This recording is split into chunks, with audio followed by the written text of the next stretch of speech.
Two roads diverge in an yellow wood.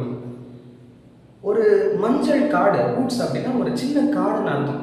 இப்போ மஞ்சள் நிற இலைகளாக இருக்கலாம், இல்லை மஞ்சள் நிற பூக்களாக இருக்கலாம். இந்த பூக்கள் நிறைந்த ஒரு மஞ்சள் காட்டில் ரெண்டு சாலைகள் வந்து பிரியுதாமா.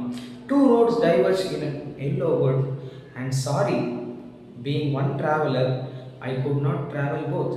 நான் ஒரே பாதசாலையாக இருக்கிறதுனால என்னால் ஒரே நாட்டில் ரெண்டு வழியில் ட்ராவல் பண்ண முடியாது அப்படின்றாரு. ஸோ அடுத்து என்ன சொல்கிறாரு பார்த்தீங்கன்னா, being one traveller long I stood and saw as for us I could. So நான் ஒரே ஆளாக இருக்கிறதுனால நான் அப்படியே நின்று பார்க்குறேன். எவ்வளோ தூரம் அந்த பாதை தெரியுதோ அந்த அந்த தூரத்துக்கு நான் பார்க்குறேன்.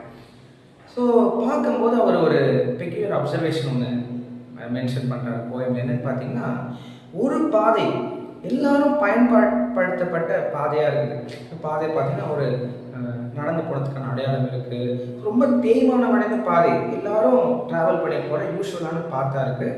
ஸோ யூஸ்வலான பார்த்தோன்னா அப்படின்னு என்ன மீன் பண்ண வரான்னு பார்த்தீங்கன்னா, இது ஒரு சேஃபான ஒரு ரூட்டு. நிறைய பேர் அதில் போயிருக்காங்க போல் அப்படின்ற மாதிரி ஒரு சேஃபான ரூட்டு.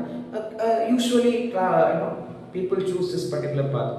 இன்னொரு சாலை, ரெண்டு சாலை வழி போகுதுன்னு சொல்கிறதுல இன்னொரு சாலை பார்த்திங்கன்னா அந்த அளவுக்கு பயன்படுத்தப்படாத சாலை. ஸோ அந்த சாலை என்ன சொல்லுதாமா, இட் நீட்ஸ் அ வியர், அதாவது இதை பயன்படுத்த வேண்டிய அவசியம் இருக்குன்ற மாதிரி அவருக்கு தோணுதாம் ராபர்ட் ஃப்ராஸ்ட்டுக்கு. ஸோ கொஞ்ச நேரம் யோசிக்கிறாரு எந்த வழியில் போகலாம் அப்படின்னு சொல்லிட்டு.